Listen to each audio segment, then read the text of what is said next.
Pulang dinas. Rumahku dijual suami untuk pelakornya. Mereka pikir aku korban. Mereka salah besar. Aku adalah pemangsa yang akan memburu mereka hingga ke jeruji besi. Sebelum kita mulai, absen dulu yuk. Tekan tombol subscribe, like video ini, dan tinggalkan jejak di kolom komen. Aroma Kamboja Jepang yang ditanam di sepanjang jalan masuk selalu menjadi hal pertama yang menyambut Maheswari Jayanti setiap pagi. Itu adalah aroma kemenangan. Bau dari sebuah mimpi yang dipahat menjadi kenyataan. Sambil memegang cangkir porselen berisi teh Earl Grey hangat, ia akan berdiri di depan jendela raksasa yang membingkai taman belakang rumahnya. Taman itu bukan sekadar petak hijau, melainkan sebuah ekosistem yang ia rancang sendiri. Kolam ikan koi dengan gemericik air yang menenangkan, pohon-pohon jacaranda yang akan mekar ungu di musimnya, dan jalan setapak dari batu andesit yang membelah hamparan rumput zausia yang terawat sempurna. Rumah ini lebih dari sekadar bangunan. Ini adalah monumen kemandiriannya. Terletak di salah satu kawasan paling premium di Jakarta, rumah 2 lantai seluas 800 meter persegi itu ia beli tunai dengan bonus pertamanya sebagai Chief Strategy Officer di sebuah grup konglomerat. 5 tahun yang lalu, setahun sebelum ia menikah dengan Adrian. Setiap sudutnya adalah cerminan dirinya. Lantai marmer dari Italia yang dingin dan elegan, dapur bergaya industrialis yang fungsional dan tegas, serta sebuah perpustakaan pribadi dengan rak buku yang menjulang hingga ke langit-langit, berisi koleksi buku-buku yang telah menemaninya mendaki tangga kekuasaan. Teh Mu, Ratu. Sebuah suara hangat membuyarkan lamunannya. Adrian, suaminya, meletakkan piring kecil berisi krowasang di meja sampingnya. Maheswari tersenyum. Senyum tulus yang hanya ia simpan untuk pria itu. "Terima kasih, sayang." Adrian tertawa. Suaranya renyah dan penuh pesona. Ia memeluk Maheswari dari belakang. Dagunya bertumpu di bahu istrinya. Apapun untuk wanita yang telah menaklukkan dunia, tapi masih memberiku kesempatan untuk menaklukkan hatinya. Maheswari menyandarkan kepalanya ke dada Adrian. Inilah pelengkap kebahagiaannya. Adrian, seorang konsultan investasi butik yang ia temui di sebuah forum ekonomi, adalah pria yang seolah diciptakan untuknya. Ia tampan, cerdas, dan yang terpenting, ia mendukung karir Maheswari tanpa pernah merasa terintimidasi. Justru Adrian yang mendorongnya untuk mengambil alih renovasi besar-besaran rumah ini setahun terakhir. "Aku tidak sabar melihat hasil akhir dari master bedroom kita," kata Maheswari. Matanya menatap ke arah sayap kanan rumah yang masih tertutup terpal. "Apa kata arsiteknya?" "Selesai tepat waktu sebelum aku berangkat." "Tenang saja," jawab Adrian. Tangannya mengelus lengan Maheswari. "Semua sudah kuatur. Dokumen, perizinan, pengawasan mandor, semua hal membosankan itu biar jadi urusanku. Kamu cukup terima beres dan siapkan dirimu untuk terpesona. Anggap saja ini hadiah ulang tahun pernikahan kita yang datang lebih awal." Maheswari memejamkan mata, menghirup aroma teh dan parfum Adrian yang menenangkan. Ia mempercayai pria ini sepenuhnya. Dalam dunia bisnis yang kejam di mana ia harus selalu waspada, Adrian adalah zona amannya. Ia menyerahkan seluruh manajemen proyek renovasi kepada suaminya, termasuk akses ke beberapa dokumen penting dan kuasa untuk mengurus segala perizinan. Baginya, itu adalah pembagian peran yang sempurna. Ia yang mendanai, Adrian yang mengeksekusi visi mereka. Matahari mulai meninggi, memantulkan sinarnya pada kolam renang Infinity Edge yang biru jernih. Di bentengnya ini, dikelilingi oleh kemewahan hasil kerja kerasnya dan cinta dari pria yang ia puja, Maheswari merasa tak terkalahkan. Ia tidak tahu bahwa fondasi benteng itu sudah retak, digerogoti dari dalam oleh orang yang paling ia percaya. Bandara Internasional Soekarno-Hatta ramai seperti biasa, namun di Premium Lounge, suasananya jauh lebih tenang. Maheswari memeriksa kembali materi presentasi di tabletnya, sebuah proposal merger strategis yang akan ia presentasikan di Hong Kong. Ini adalah pertaruhan besar yang akan menentukan arah ekspansi perusahaannya untuk dekade berikutnya. Adrian berdiri di sampingnya, merapikan syal sutra di leher Maheswari. "Ingat, jangan biarkan mereka melihatmu ragu. Kamu masuk ruangan itu sebagai penguasa, bukan sebagai tamu. Aku hanya ingin ini cepat selesai." Aku Maheswari. Banyak hal yang dipertaruhkan. Fokus saja pada misimu, sayang, kata Adrian sambil menatap lekat mata Maheswari. Biarkan aku yang urus semuanya di sini. Aku akan pastikan, istana, kita selesai sempurna saat kamu pulang. Kamu pantas mendapatkan yang terbaik. Kata-kata itu, yang seharusnya menjadi penenang, terasa seperti mantra yang melenakan Maheswari dari kejanggalan-kejanggalan kecil. Ia memeluk Adrian erat, menghirup aroma yang familiar itu untuk terakhir kalinya sebelum ia melangkah menuju gerbang keberangkatan. Hari pertama dan kedua di Hong Kong berjalan persis seperti yang diharapkan. Rapat tanpa henti, negosiasi alot, dan makan malam formal. Komunikasi dengan Adrian masih intens. Pagi hari ia menerima foto segelas kopi dengan tulisan, "Energi untuk ratuku." Siang hari, Adrian mengirimkan video singkat yang menunjukkan beberapa pekerja sedang memasang lampu gantung kristal yang megah, dengan keterangan, "Lihat, akan jadi pusat perhatian di kamar kita." Maheswari tersenyum melihatnya. Rasa bersalah karena meninggalkan Adrian sendirian mengurus semua itu sedikit terobati. Ia membalas dengan emoji hati dan pesan singkat. "Indah sekali. Kamu yang terbaik. Aku tidak tahu harus bagaimana tanpamu." Memasuki hari keempat, frekuensi pesan dari Adrian mulai berkurang. Panggilan teleponnya di malam hari dijawab dengan singkat. "Maaf, sayang, lagi di tengah-tengah keributan instalasi. Banyak debu. Nanti aku telepon lagi ya." Katanya terburu-buru. Telepon itu tidak pernah datang. Maheswari, yang tenggelam dalam kesibukan finalisasi kesepakatan, mencoba mengabaikan rasa cemas yang mulai merayap. Ia meyakinkan dirinya sendiri bahwa Adrian benar-benar sibuk. Proyek sebesar itu memang seringkali penuh drama tak terduga. Pada hari kelima, setelah ia berhasil menutup kesepakatan dengan gemilang, Maheswari mengirimkan pesan ceria pada Adrian. "Deal, kita berhasil. Aku pulang lebih cepat besok. Tidak sabar merayakannya denganmu di istana baru kita." Balasan dari Adrian datang 1 jam kemudian. Jauh lebih singkat dari yang diharapkan. "Wow, selamat. Hebat seperti biasa. Tapi jangan pulang lebih cepat. Nanggung. Tinggal polesan akhir. Biar jadi kejutan utuh. Sampai ketemu lusa sesuai jadwal." Ada sesuatu yang aneh dalam pesan itu. Nada perintah yang terselubung. Kurangnya antusiasme.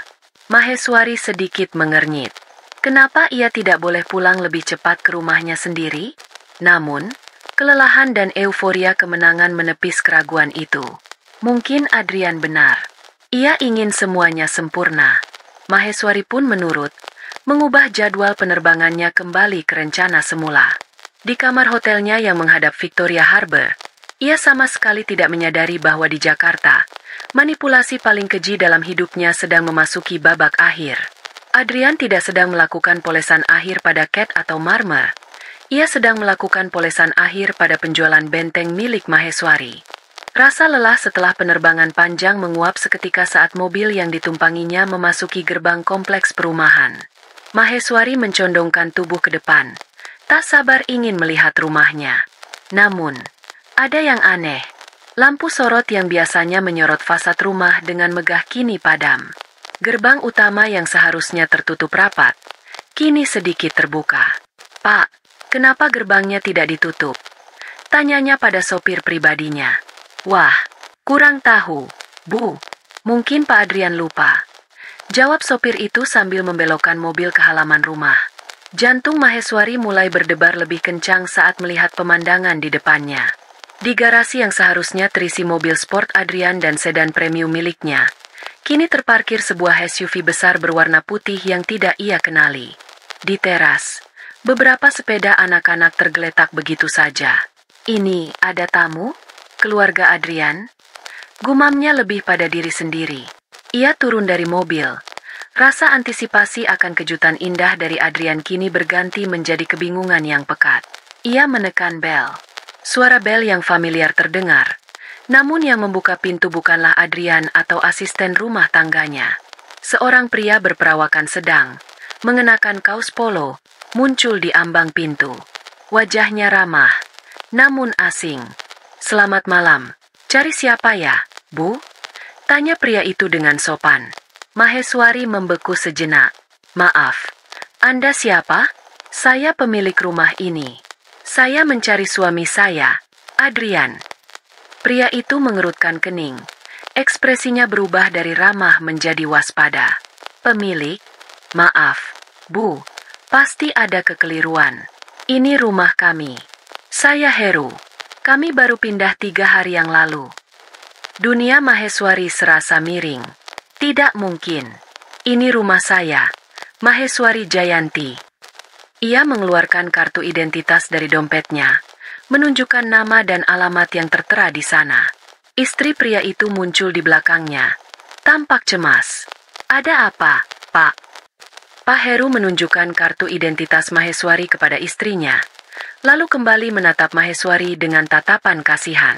"Bu Maheswari, kami turut prihatin jika ada masalah. Tapi kami membeli rumah ini secara sah dari suami Anda, Pak Adrian. Ini," katanya sambil mengeluarkan ponsel dan menunjukkan sebuah file PDF. "Ini akta jual belinya. Dan ini salinan sertifikat yang sudah balik nama."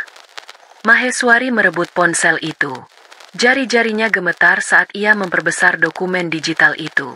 Nama penjual, Adrian, bertindak atas nama dan dengan persetujuan istrinya.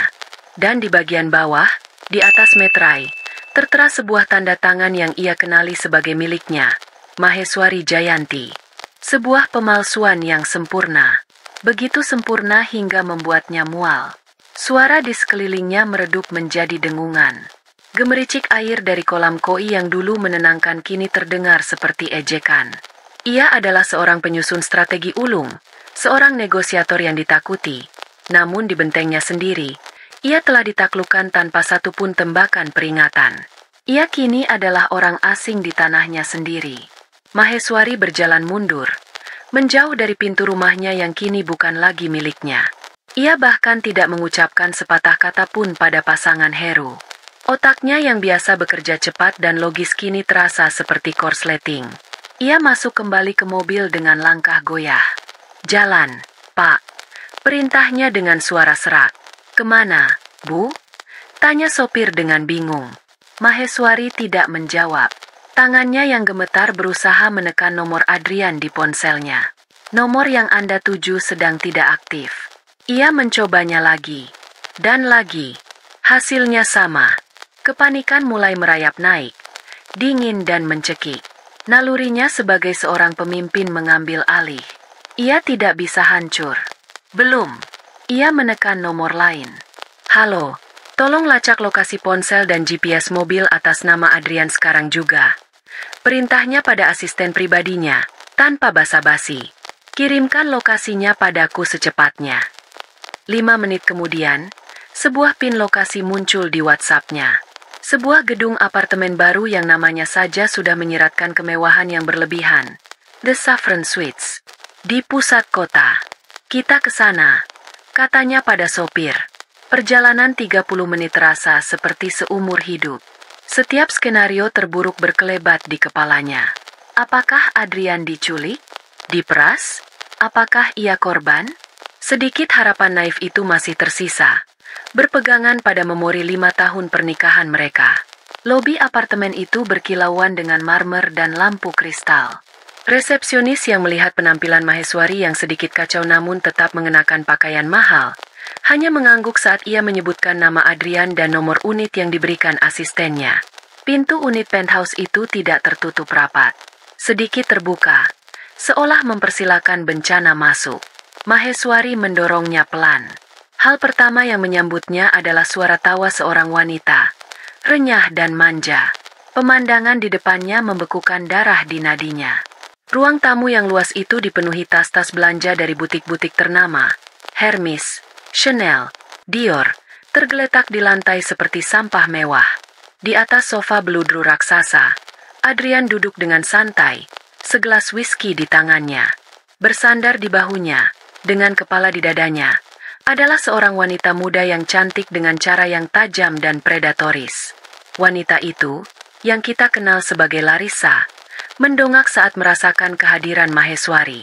Tawa mereka berhenti. Wajah Adrian tidak menunjukkan keterkejutan atau rasa bersalah.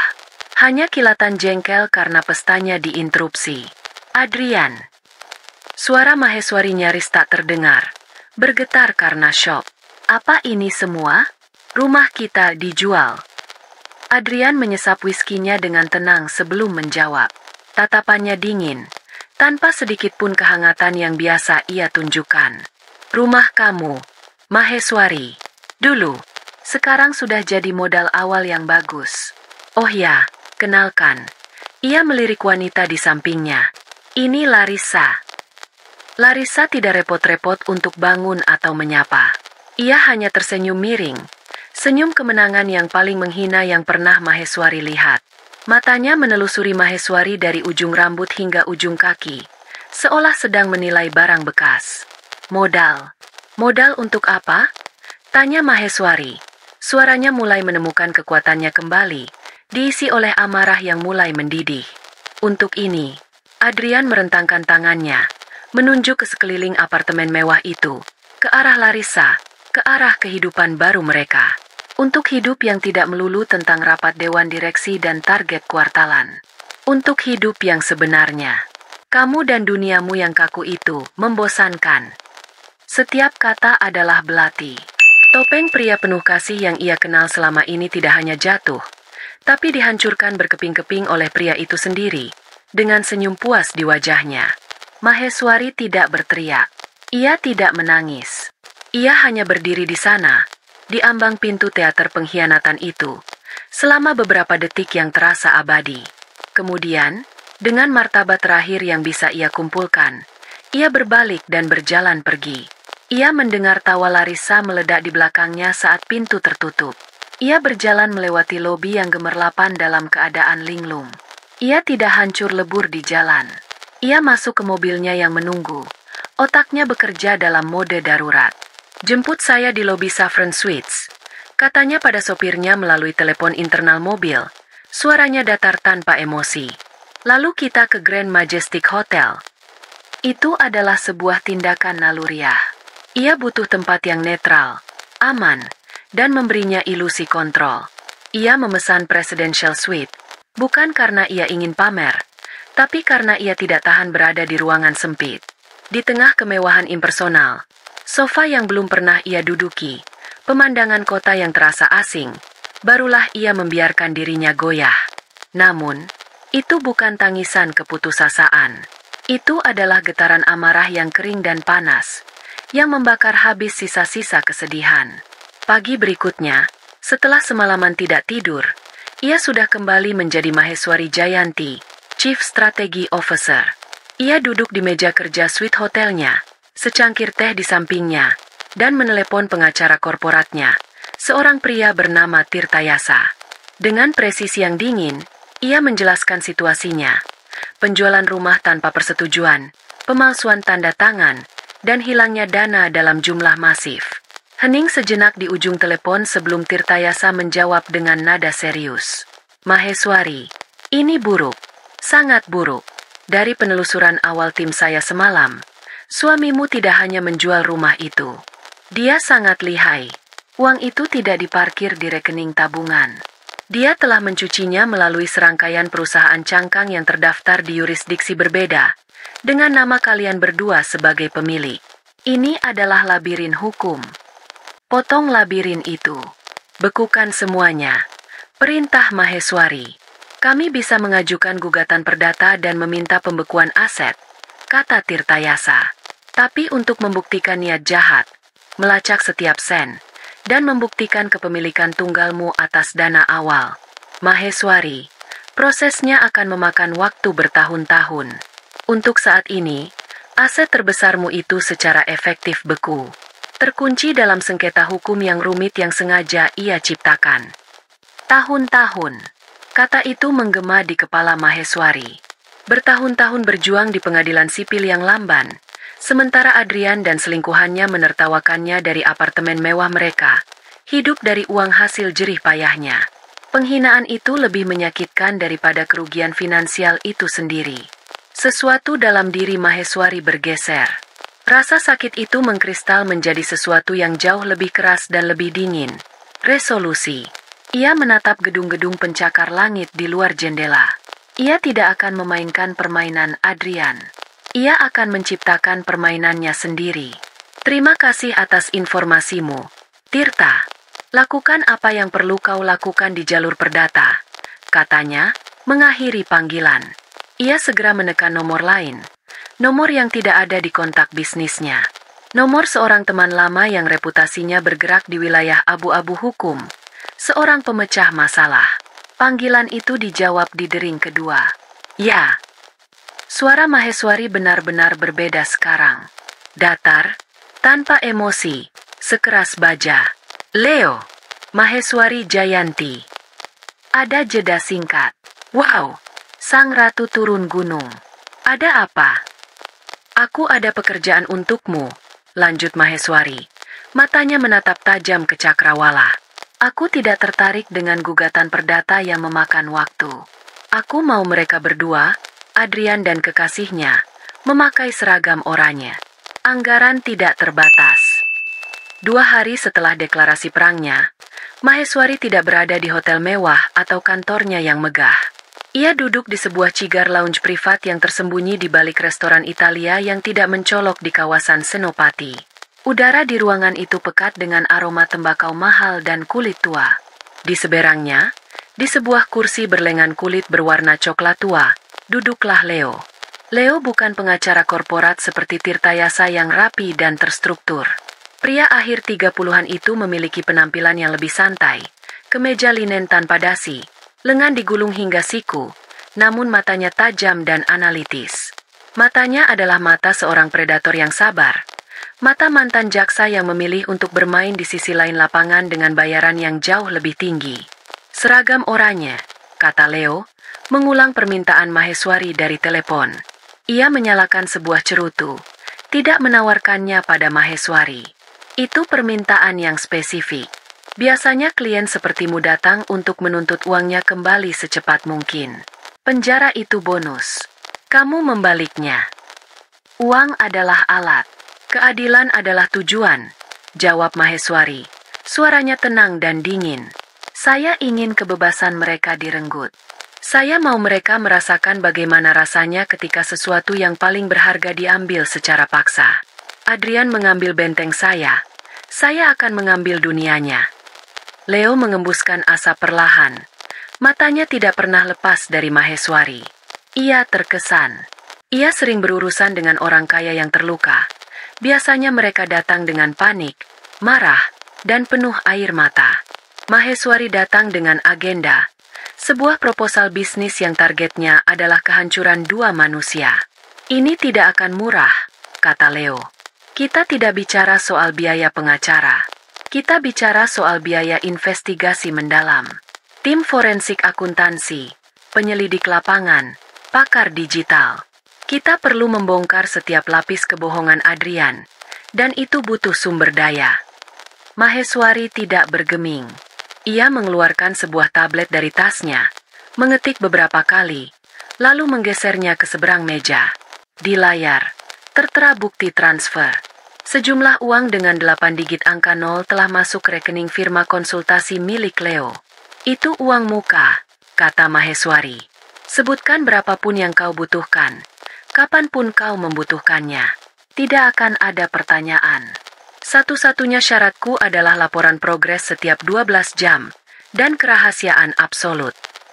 Leo menatap layar tablet, lalu kembali menatap Maheswari. Senyum tipis, nyaris tak terlihat, tersungging di bibirnya. Ini bukan lagi sekadar pekerjaan. Ini adalah sebuah tantangan yang menarik. Baik, Ratu, katanya sambil mematikan cerutunya. Mari kita mulai berburu. Konsolidasi kekuatan telah terjadi.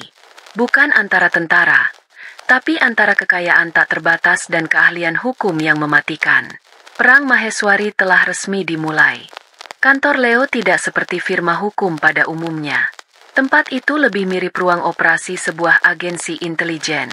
Di sebuah ruangan yang disebut War Room, sebuah dinding kaca raksasa telah dipenuhi dengan diagram alur, foto Adrian dan Larissa, serta peta jaringan perusahaan. Tim Leo, yang terdiri dari para ahli pilihan, bekerja dalam keheningan yang terfokus. Maheswari duduk di salah satu sudut, mengamati dalam diam. Ia melihat seorang akuntan forensik muda bernama Satya, yang matanya seolah terpaku pada deretan angka di 3 monitor sekaligus. Di sisi lain, seorang analis data sibuk memetakan koneksi di antara perusahaan-perusahaan cangkang yang digunakan Adrian.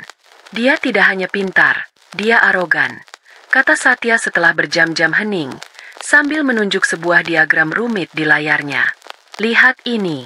Uang hasil penjualan rumah tidak langsung disembunyikan. Dia memecahnya menjadi 17 transaksi terpisah di bawah ambang batas pelaporan, mengirimnya ke 3 perusahaan cangkang di Labuan dan Panama, lalu memutarnya kembali ke Indonesia untuk membeli aset. Aset apa? Tanya Leo. 1 unit penthouse di Saffron Suites. Tentu saja, jawab Satya sinis. Dibeli atas nama sebuah PT yang direkturnya adalah pengacara tingkat rendah. Tapi 99% sahamnya dimiliki oleh perusahaan cangkang lain di Cayman Island, yang pemiliknya adalah Adrian dan Larissa. Dia pikir jejaknya bersih. Namun, penemuan yang paling mengejutkan datang 2 hari kemudian. Saat mencoba mencocokkan arus kas Adrian dengan gaya hidupnya, Satya menemukan sebuah anomali. Ada aliran dana masuk reguler ke rekening pribadi Adrian yang sumbernya bukan dari hasil penjualan rumah. Dengan akses yang diberikan Maheswari, Satya mulai membongkar data portofolio investasi bersama yang selama ini dikelola oleh Adrian. Portofolio itu seharusnya berisi saham-saham blue chip dan obligasi pemerintah. Namun, apa yang ditemukan Satya membuat darah Maheswari terasa dingin. Dia telah melakukan penggelapan sistematis. Lapor Leo kepada Maheswari dalam pertemuan pribadi mereka. Selama 18 bulan terakhir, setiap kali ada dividen atau kupon obligasi cair, sebagian kecil ia gelapkan. Ia memalsukan laporan portofolio untukmu. Angkanya kecil pada awalnya, tidak akan terasa. Tapi lama-kelamaan, jumlahnya menjadi sangat signifikan. Penjualan rumah itu bukan kejahatan pertamanya. Itu adalah puncak dari serangkaian pengkhianatan yang sudah berjalan lama. Maheswari tidak menunjukkan emosi di wajahnya. Namun di dalam, sesuatu yang lebih dalam dari sekadar amarah mulai terbentuk. Ini bukan lagi tentang rumah. Ini tentang setiap senyum, setiap pelukan, setiap kata, "Aku cinta padamu," yang ternyata adalah bagian dari penipuan jangka panjang. Pengkhianatan itu jauh lebih dalam dan lebih gelap dari yang ia bayangkan. Keinginannya untuk melihat Adrian di penjara kini bukan lagi soal keadilan, melainkan sebuah kebutuhan eksistensial. Setiap naga memiliki sisik yang retak, kata Leo sambil menempelkan foto close-up Larissa di tengah papan kaca. Adrian adalah otaknya, perencana yang teliti. Tapi dia punya satu kelemahan besar, seleranya. Fokus investigasi bergeser. Leo menugaskan penyelidik lapangan terbaiknya, seorang wanita bernama Jasmine yang mampu berbaur di kalangan sosialita kelas atas tanpa menimbulkan kecurigaan. Tugas Jasmine sederhana, cari tahu semua tentang Larissa. Selama seminggu, laporan dari Jasmine mengalir masuk, melukiskan potret yang jauh dari citra wanita simpanan pada umumnya. Larissa bukan sekadar wanita cantik yang pasif. Dia adalah seorang predator yang aktif dengan selera yang tak terpuaskan. Laporan pertama berisi analisis media sosial. Instagram Larissa adalah sebuah galeri kemewahan yang dikurasi dengan cermat. Liburan di kapal pesiar, foto lama dari hubungannya yang sebelumnya, jam tangan mewah, KW super yang dibeli online, dan kutipan-kutipan tentang mengetahui nilai diri yang ironis. Laporan kedua jauh lebih menarik. Jasmine berhasil mendapatkan riwayat kredit Larissa. Sebelum bersama Adrian, namanya ada di daftar hitam beberapa bank karena tunggakan kartu kredit dan pinjaman online dengan bunga selangit. Dia tenggelam dalam hutang, mencoba mempertahankan gaya hidup yang tidak mampu ia biayai. Laporan ketiga adalah puncaknya. Melalui pengamatan langsung dan beberapa teman baru yang berhasil ia dekati di sebuah pilates studio elit, Jasmine menemukan bahwa pengeluaran Larissa saat ini jauh melampaui apa yang mungkin diketahui Adrian. Ia diam-diam membeli perhiasan dari desainer independen, mentransfer uang ke rekening ibunya di kampung, dan yang paling mencurigakan, ia sering bertemu dengan seorang konsultan investasi yang tidak dikenal.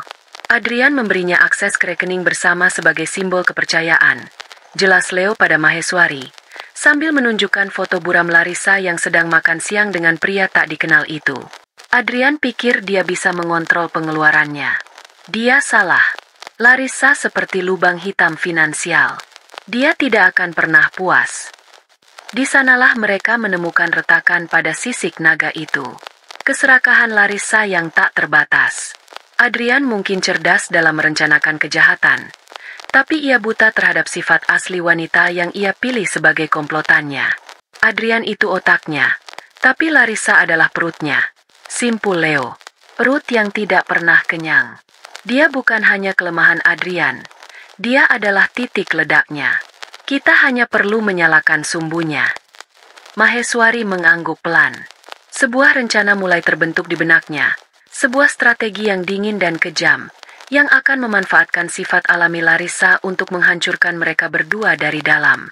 Sementara Jasmine membedah kehidupan nyata Larissa, di sudut lain kantor Leo, seorang jenius digital bernama Rio sedang berburu di dunia maya. Tugasnya adalah yang paling sulit, menemukan bukti tak terbantahkan bahwa Adrian sengaja merencanakan pemalsuan tanda tangan Maheswari. Adrian sangat berhati-hati. Ia menggunakan aplikasi pesantren kripsi, VPN, dan kemungkinan besar telah menghapus semua jejak dari perangkatnya. Mencari di laptop atau ponselnya akan sia-sia. Jadi, Rio tidak mencari di sana. Ia mencari di tempat di mana para penjahat berkumpul. Selama berhari-hari, Rio menyamar di berbagai forum di dark web. Tempat layanan ilegal diperjualbelikan, mulai dari peretasan hingga pembuatan dokumen palsu. Ia mencari kata kunci, pemalsu dokumen, tanda tangan asli, notaris Jakarta. Akhirnya, ia menemukan jejaknya. Sebuah percakapan samar dari beberapa bulan yang lalu, di mana seorang pengguna anonim mencari jasa, kaligrafi presisi, untuk dokumen properti. Pengguna itu membayar menggunakan Bitcoin, membuatnya nyaris mustahil dilacak. Nyaris, orang arogan selalu membuat kesalahan. Gumam Rio. Mereka pikir kripto itu sihir. Padahal itu hanya buku besar digital yang sangat panjang. Rio mulai bekerja mundur. Ia melacak transaksi Bitcoin itu ke sebuah wallet. Dari wallet itu, ia melacak sumber dananya. Setelah melewati 3 lapis mixer yang dirancang untuk mengaburkan jejak, ia menemukan titik lemahnya, transaksi awal untuk mengisi wallet itu. Dana itu berasal dari sebuah akun di bursa kripto kecil yang tidak terlalu ketat peraturannya. Dengan surat perintah digital yang didapat Leo melalui kontaknya, Rio berhasil mendapatkan data pemilik akun bursa itu. Akun itu tidak terdaftar atas nama Adrian, melainkan nama samaran. Namun, akun itu diverifikasi menggunakan sebuah alamat email lama yang sudah tidak aktif. adrian.investor88@yahoo.com. Jantung Rio berdebar kencang. Ini adalah momennya. Dengan sedikit rekayasa sosial dan eksploitasi celah keamanan Yahoo yang sudah usang, ia berhasil mendapatkan akses ke akun email yang terlupakan itu. Kotak masuknya penuh dengan spam. Tapi bukan itu yang ia cari. Ia membuka folder Trust. Dan di sana, di antara puluhan email yang dihapus, ada sebuah permata. Sebuah draft email yang tidak pernah terkirim, tertanggal 3 bulan sebelum Maheswari berangkat ke Hong Kong. Email itu ditujukan ke alamat anonim. Isinya singkat. Sesuai diskusi. Ini contohnya. Pastikan identik. Dan di bawahnya, ada sebuah lampiran. Tanda tangan _istri_polis asuransi JPEG. Rio mengkliknya. Sebuah gambar muncul di layar. Tanda tangan Maheswari yang jelas dan tegas. Diambil dari dokumen polis asuransi jiwa bersama mereka. Itu adalah bukti tak terbantahkan.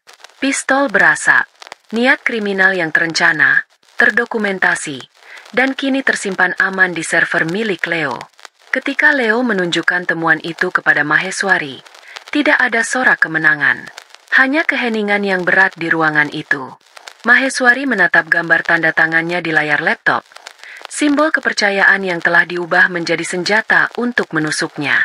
Luka emosional itu terasa baru kembali, tetapi kini dilapisi oleh kepastian baja bahwa keadilan ada dalam jangkauannya.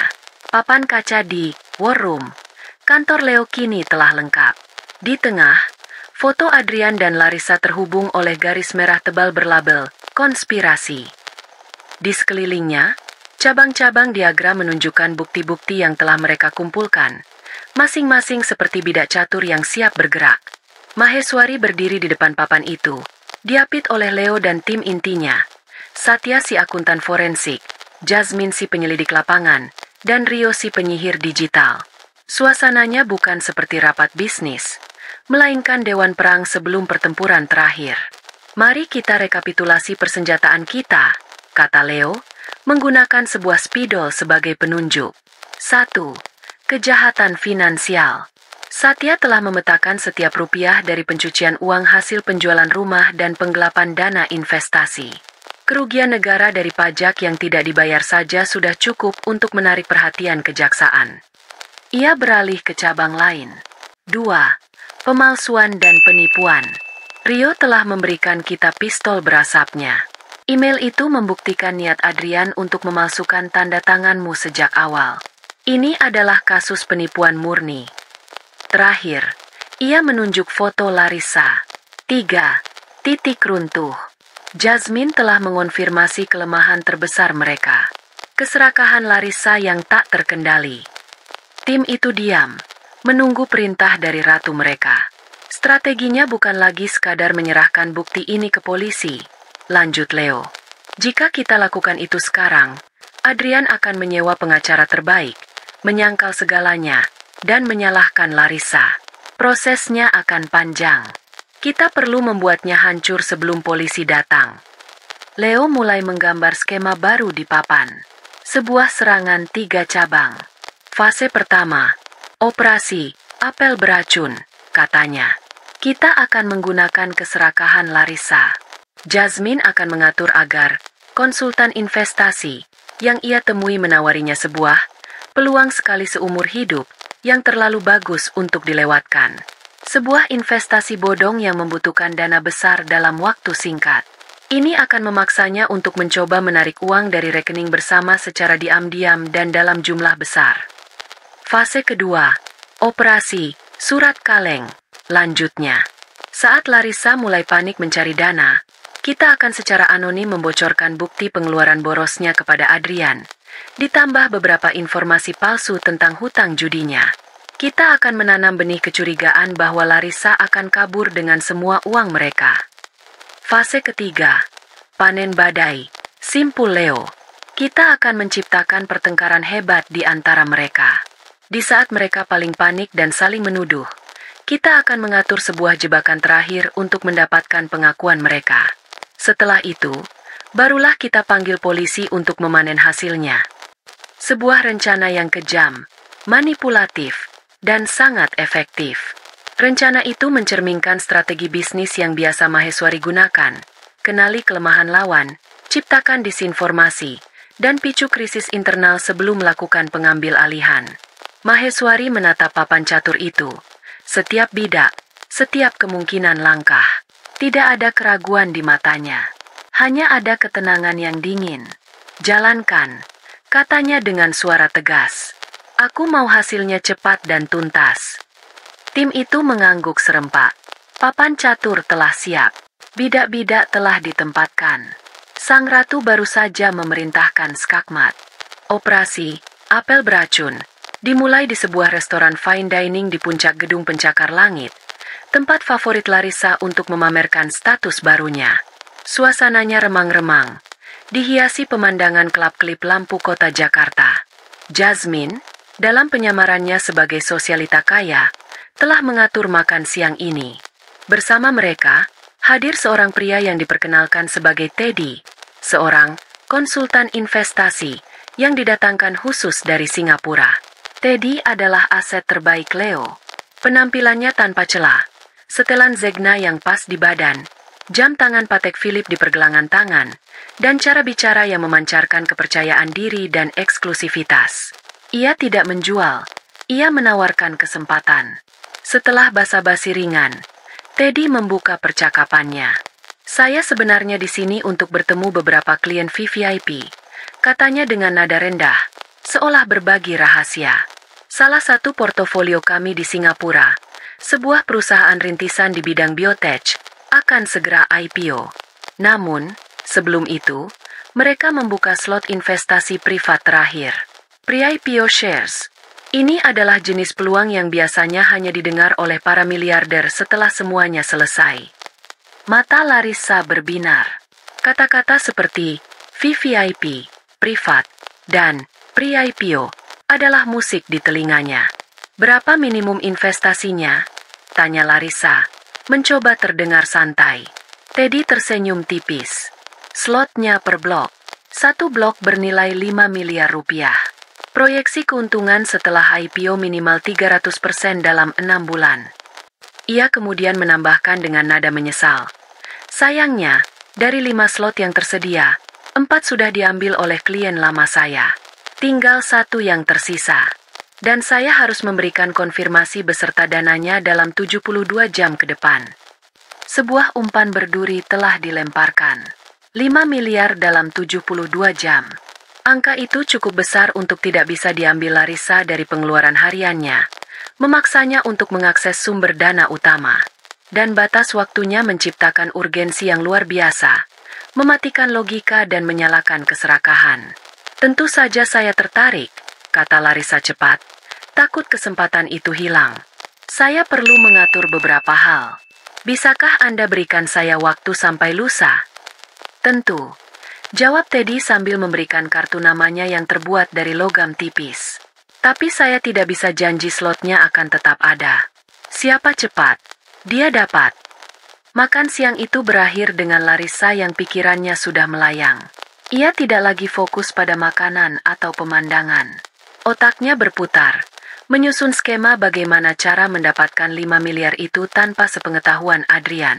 Ia telah menelan umpannya, lengkap dengan kail dan pemberatnya. Sementara Larissa sedang demam, investasi. Adrian sedang duduk sendirian di apartemen mereka yang hening.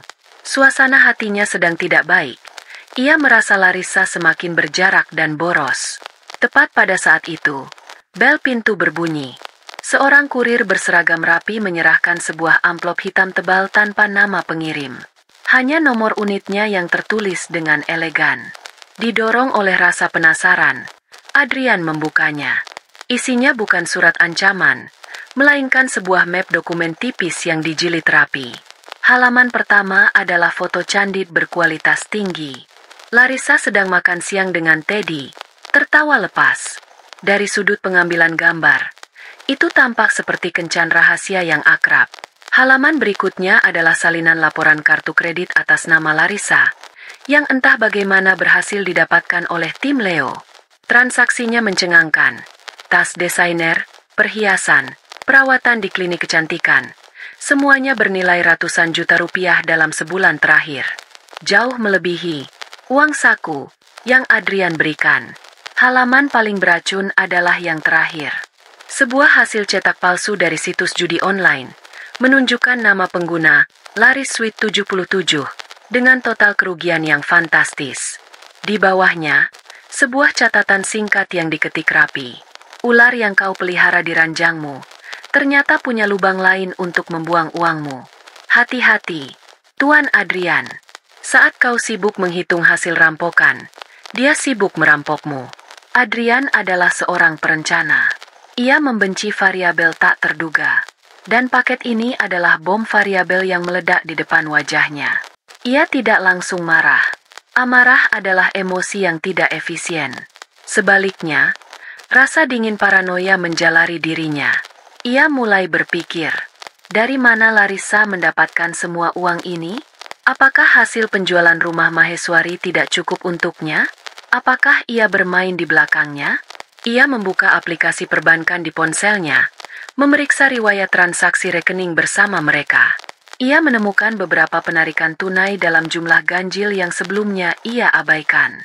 Ia juga melihat tagihan kartu kredit tambahan Larissa yang ia setujui tanpa pernah memeriksa rinciannya.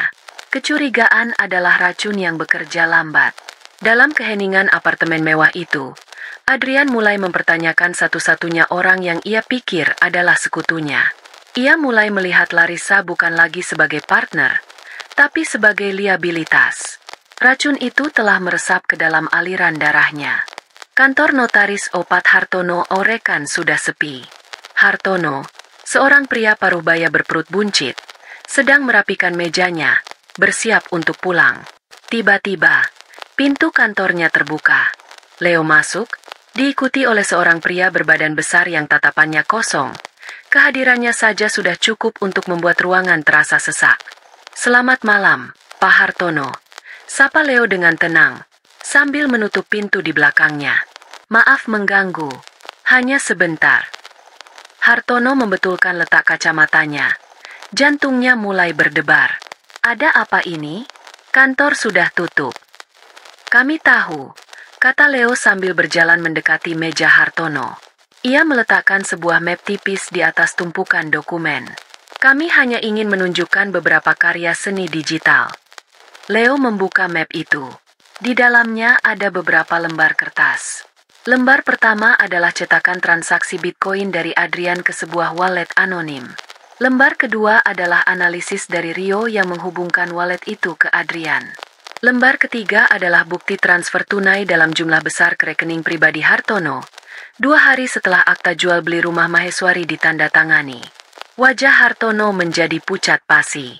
Keringat dingin mulai membasahi pelipisnya. "Anda pria yang cerdas, Pak Hartono," kata Leo. Suaranya tetap tenang namun mematikan. "Anda tahu persis apa arti dokumen-dokumen ini.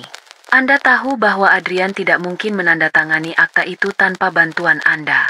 Anda tahu bahwa uang yang masuk rekening Anda itu adalah bayaran atas jasa tutup mata Anda." Saya tidak tahu apa-apa," gagap Hartono. Leo tersenyum. Senyum yang sama sekali tidak ramah. "Anda punya 2 pilihan malam ini. Pilihan pertama, besok pagi, tim dari Direktorat Tindak Pidana Ekonomi akan datang menjemput Anda. Anda akan jadi tersangka utama dalam kasus pemalsuan, penipuan, dan pencucian uang. Izin praktik Anda dicabut, aset Anda disita, dan Anda akan menghabiskan sisa hidup Anda menjelaskan pada narapidana lain bagaimana rasanya jadi notaris." Leo berhenti sejenak, membiarkan kata-katanya meresap. "Pilihan kedua," lanjutnya, "Anda bekerja sama. Anda menandatangani berita acara pemeriksaan yang sudah kami siapkan malam ini. Anda menceritakan semua yang Anda tahu tentang peran Adrian. Anda menjadi saksi kunci. Klien kami, melalui saya, akan merekomendasikan status justice kolaborator kepada jaksa. Mungkin Anda akan kehilangan pekerjaan Anda, tapi setidaknya Anda tidak akan kehilangan kebebasan Anda." Hartono menatap Leo, lalu ke pria besar yang berdiri diam di dekat pintu. Ia melihat karirnya, reputasinya, dan kebebasannya menguap di depan matanya. Ia adalah seorang profesional yang terpojok, dan seperti binatang yang terpojok, ia memilih jalan untuk bertahan hidup. Dengan tangan gemetar, ia menarik map yang disodorkan Leo.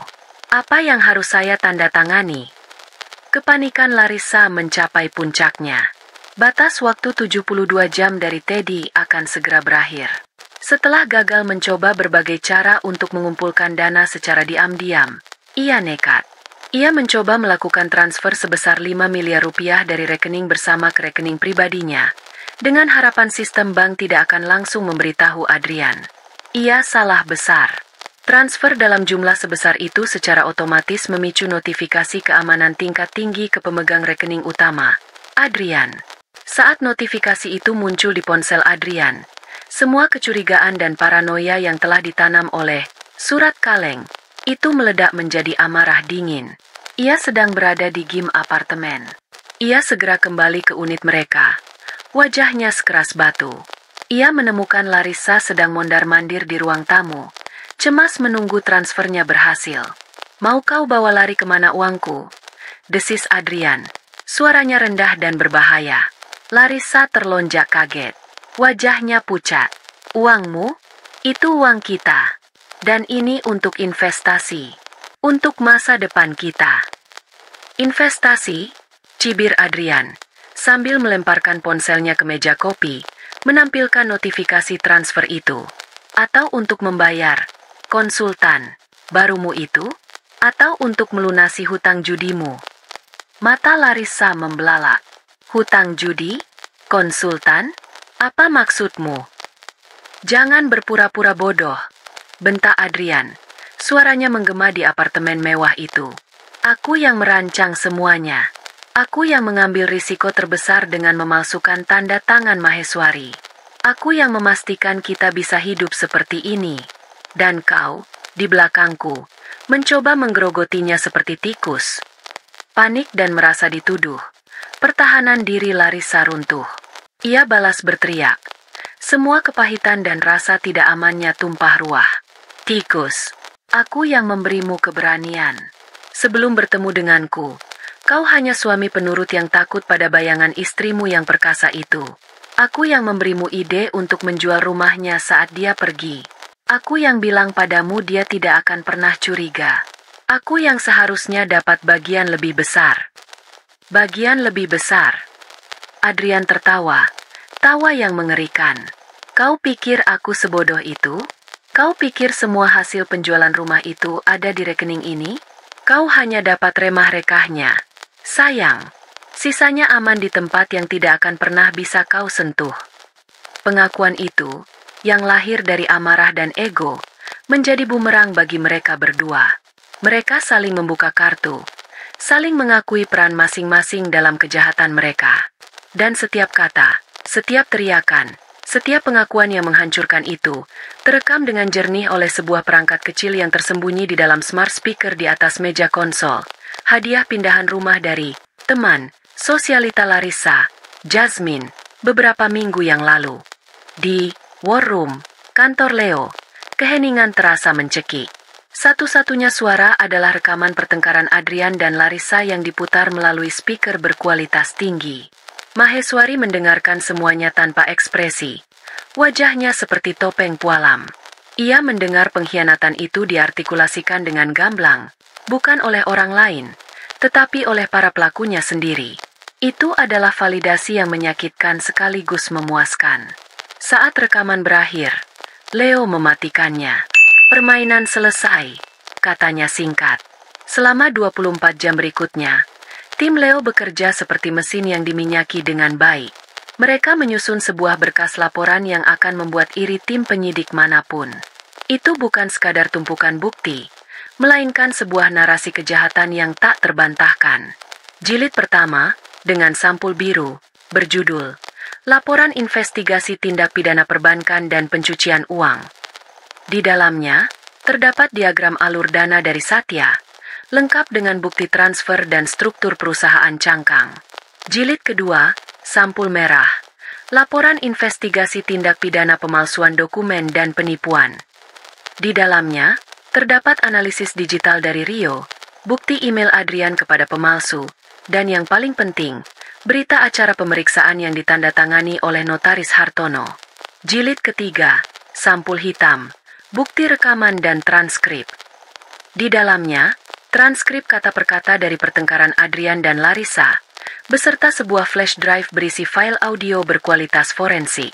Semuanya dijilid rapi menjadi sebuah dosier tebal. Pagi harinya, Maheswari dan Leo tidak pergi ke kantor polisi terdekat. Melalui jaringan tingkat tingginya, Leo telah mengatur pertemuan langsung dengan Direktur Tindak Pidana Ekonomi dan khusus di Markas Besar Bareskrim Polri. Mereka duduk di sebuah ruang rapat yang dingin dan ber-AC, berhadapan dengan seorang jenderal polisi bintang 1 yang menatap mereka dengan tajam. Tanpa banyak bicara, Leo meletakkan dosier tebal itu di tengah meja mahoni yang mengkilap. "Selamat pagi, Pak Direktur," kata Leo dengan hormat namun tegas. "Klien saya, Ibu Maheswari Jayanti, ingin melaporkan serangkaian tindak pidana yang terencana. Saya bisa jamin, semua yang Anda butuhkan untuk mengeluarkan surat perintah penangkapan sebelum makan siang, sudah ada di dalam laporan ini." Sang direktur menatap tumpukan berkas itu, lalu beralih ke Maheswari, yang duduk tegak dengan tatapan mata yang tak goyah. Ia bisa melihat ini bukan laporan biasa. Ini adalah akhir dari sebuah perburuan. Jaring itu telah ditebar dengan presisi sempurna. Dan kini, saatnya untuk menariknya. Di apartemen Saffron Suites, suasana terasa dingin dan berat. Pertengkaran hebat malam sebelumnya telah meninggalkan jurang yang tak terseberangi antara Adrian dan Larissa. Mereka berada di ruangan yang sama tetapi di dunia yang berbeda, saling membisu, masing-masing merencanakan langkah penyelamatan diri. Adrian sibuk menghubungi pengacaranya, sementara Larissa dengan panik mencari cara untuk melarikan diri dari situasi yang semakin mencekik. Tepat pukul 11 pagi, ketukan keras di pintu memecah keheningan yang tegang itu. Bukan ketukan ramah dari layanan kamar, melainkan ketukan yang tegas dan berwibawa. Adrian, dengan wajah kesal, membukakan pintu. Di depannya berdiri 5 orang pria berpenampilan rapi namun tegas. Salah satunya, seorang perwira polisi setengah baya dengan pangkat komisaris di kerahnya, menunjukkan sebuah surat resmi. "Selamat siang. Saya Kompol Hermawan dari Bareskrim Polri," katanya dengan suara tenang namun tak terbantahkan. "Kami di sini untuk melakukan penangkapan terhadap saudara Adrian dan saudari Larissa atas dugaan tindak pidana penipuan, pemalsuan dokumen, dan pencucian uang." Waktu seolah berhenti. Wajah Adrian yang tadinya arogan berubah menjadi pucat pasi. Otaknya yang biasa cepat, kini terasa lamban. "Anda tidak bisa melakukan ini. Ini pasti ada kesalahan. Saya akan menelepon pengacara saya." "Anda akan diberi kesempatan untuk itu," jawab Kompol Hermawan datar. "Sekarang, tolong bekerja sama." Dari dalam, Larissa yang mendengar kata penangkapan langsung histeris. Ia berlari ke arah pintu. Air matanya sudah bercucuran. Riasan mahalnya mulai luntur. "Tidak mungkin. Ini salah paham. Adrian, lakukan sesuatu. Katakan pada mereka ini tidak benar." 2 orang petugas wanita mendekati Larissa dengan tenang.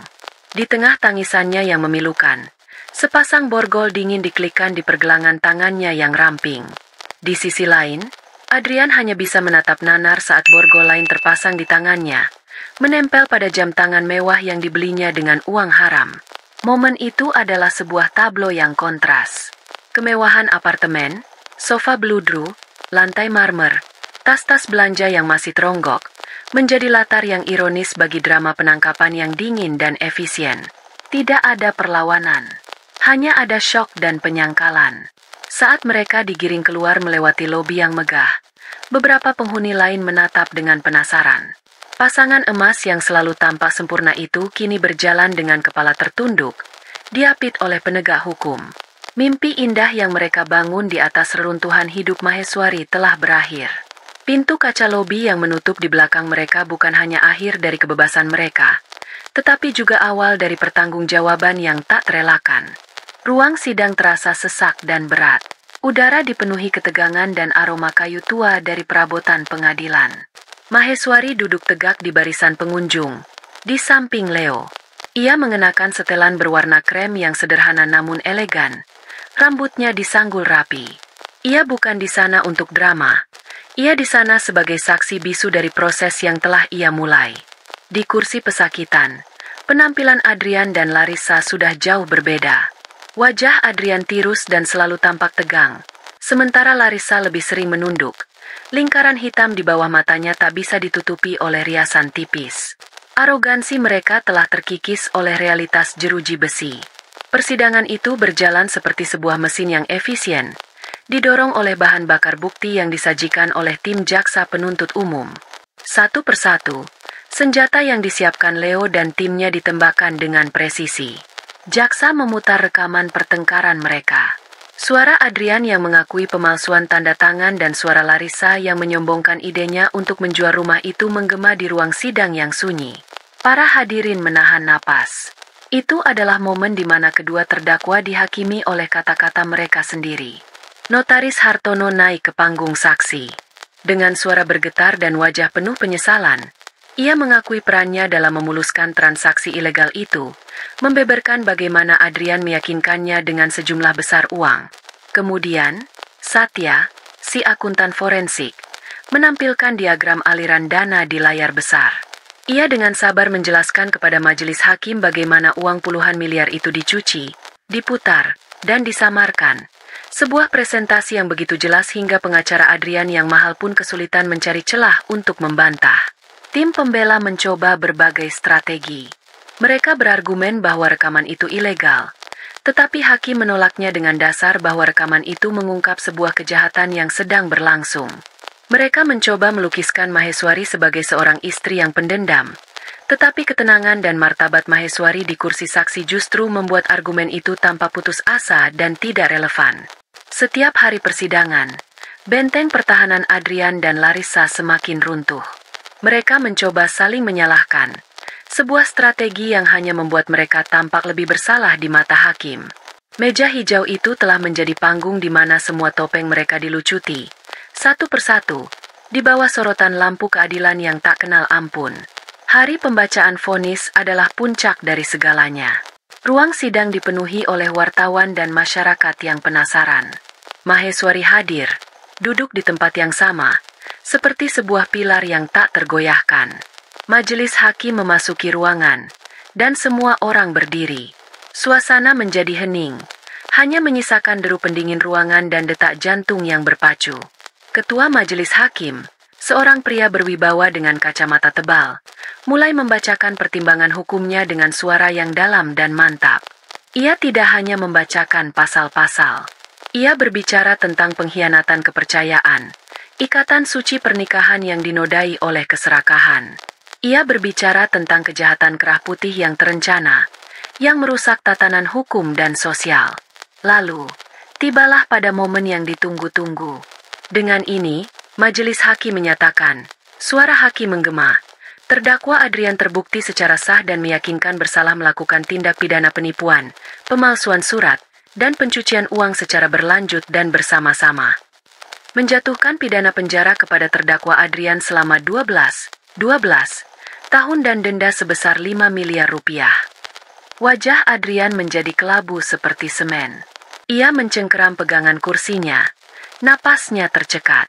Hakim melanjutkan, menyatakan terdakwa Larissa terbukti secara sah dan meyakinkan bersalah turut serta dalam melakukan tindak pidana penipuan dan pencucian uang. Menjatuhkan pidana penjara kepada terdakwa Larissa selama 7 tahun. Larissa terisak keras. Tubuhnya terguncang. Suara palu yang diketuk 3 kali oleh hakim terdengar seperti lonceng kematian bagi kebebasan mereka. Di kursinya, Maheswari tidak merasakan euforia kemenangan. Tidak ada sorak-sorai di dalam hatinya. Yang ia rasakan adalah sebuah kelegaan yang dalam dan berat. Seolah sebuah beban raksasa yang telah ia pikul selama berbulan-bulan akhirnya terangkat dari pundaknya. Perang telah usai. Keadilan, dalam bentuknya yang paling keras dan formal, telah ditegakkan. Ia menatap sekilas ke arah Adrian dan Larissa yang sedang digiring keluar oleh petugas. Mereka bukan lagi monster dalam hidupnya. Mereka hanyalah 2 orang pesakitan yang kalah. Tanpa menunggu kerumunan wartawan, Maheswari berdiri, mengangguk singkat pada Leo, dan berjalan keluar dari ruang pengadilan dengan langkah mantap, meninggalkan masa lalunya yang kelam di belakang. 1 tahun kemudian, proses hukum untuk mengembalikan aset Maheswari berjalan cepat setelah vonis pidana yang berkekuatan hukum tetap. Apartemen di Saffron Suites disita negara, dan dana beku yang berhasil dilacak akhirnya kembali ke rekeningnya. Suatu sore yang cerah, Maheswari berdiri di depan rumah lamanya. Bentengnya. Setelah sengketa hukum selesai, keluarga Heru yang menjadi korban penipuan Adrian telah mendapatkan ganti rugi dan pindah. Rumah itu kini kosong, kembali ke pelukan Maheswari. Leo berdiri di sampingnya. Jadi, kapan renovasinya mau dilanjutkan? Arsitek yang lama siap jika dipanggil lagi. Maheswari menatap rumah itu lekat-lekat. Dulu, setiap sudutnya adalah sumber kebanggaan. Kini, ia hanya melihat medan pertempuran. Ia melihat hantu dari kebohongan dan pengkhianatan di setiap jendelanya. Aku tidak akan tinggal di sini lagi, Leo, katanya pelan. Namun nadanya tegas. Tempat ini, memorinya sudah tercemar. Ini bukan lagi sebuah benteng, hanya monumen dari sebuah perang yang sudah kumenangkan. Aku tidak perlu monumen itu. Lalu, tanya Leo. Jual. Jawab Maheswari tanpa ragu. Jual apa adanya. Pakai sebagian hasilnya untuk menutup semua biaya operasionalmu. Sisanya untuk sesuatu yang baru. Beberapa bulan kemudian, Maheswari telah pindah. Bukan ke rumah besar lain yang membutuhkan banyak orang untuk merawatnya. Ia memilih sebuah penthouse di puncak gedung tertinggi di kawasan bisnis Sudirman. Ruangannya lebih kecil, tetapi terasa lebih luas berkat dinding kaca yang menyajikan pemandangan 360 derajat kota Jakarta. Desainnya minimalis, didominasi warna putih, abu-abu, dan sentuhan kayu ek yang hangat. Tidak ada foto masa lalu. Tidak ada barang-barang yang mengingatkannya pada kehidupan lamanya. Ini adalah kanvas bersih. Ruang ini dirancang untuk satu orang. Seorang wanita yang tahu persis apa yang ia inginkan. Yang tidak lagi membutuhkan benteng karena ia telah menemukan kekuatan di dalam dirinya sendiri. Pukul 6 pagi. Maheswari duduk di teras balkon penthouse-nya. Di tangannya bukan lagi laporan keuangan atau proposal bisnis, melainkan secangkir teh Earl Grey yang sama seperti dulu. Namun, wanita yang memegangnya sudah sama sekali berbeda. Di atas meja di hadapannya, sebuah laptop menyala, menampilkan sebuah panggilan video. Di layar, tampak wajah seorang pengacara muda yang antusias. Draft anggaran dasar dan rumah tangganya sudah final, Bu Maheswari, kata pengacara itu. Yayasan Asha Keadilan siap untuk didaftarkan ke Kemenkumham minggu depan. Maheswari mengangguk puas. Inilah sesuatu yang baru, itu. Ia menggunakan sebagian besar dana hasil penjualan rumahnya untuk mendirikan sebuah yayasan. Namanya Asha, yang berarti harapan. Misinya, memberikan bantuan hukum pro bono dan dukungan psikologis bagi para korban kekerasan finansial dalam rumah tangga, khususnya wanita-wanita yang terperangkap dalam situasi serupa dengannya, namun tidak memiliki sumber daya untuk melawan. Pengalaman pahitnya telah diubah menjadi sebuah tujuan. Lukanya telah menjadi sumber kekuatan untuk menyembuhkan orang lain. Ia tidak lagi hanya seorang Chief Strategy Officer yang jago mengakuisisi perusahaan. Ia kini seorang filantropis yang mengakuisisi kembali harapan bagi mereka yang telah kehilangan. Setelah panggilan video berakhir, Maheswari berdiri dan bersandar di pagar kaca balkon. Di ufuk timur, matahari terbit, memancarkan sinarnya yang keemasan ke seluruh penjuru kota. Dulu, ia memandang matahari terbit sebagai penanda dimulainya hari kerja yang penuh tantangan. Kini, ia melihatnya sebagai janji. Janji akan hari baru, kesempatan baru, dan kehidupan baru yang ia bangun sendiri, di atas fondasi kebijaksanaan yang lahir dari rasa sakit. Ia tersenyum. Bukan senyum kemenangan yang sombong, melainkan senyum yang tenang dan penuh kedamaian. Ia telah melewati badai tergelap dalam hidupnya dan keluar di sisi lain. Tidak hanya utuh, tetapi terlahir kembali. Lebih kuat, lebih bijak, dan siap menyambut cahaya matahari terbit yang baru. Dan itulah akhir dari perjalanan Maheswari. Kisahnya mengajarkan kita bahwa benteng terkuat bukanlah rumah yang megah, melainkan ketangguhan di dalam diri. Balas dendam termanis bukanlah melihat musuh kita hancur, tetapi saat kita berhasil bangkit menjadi versi terbaik dari diri kita sendiri, jauh melampaui level mereka.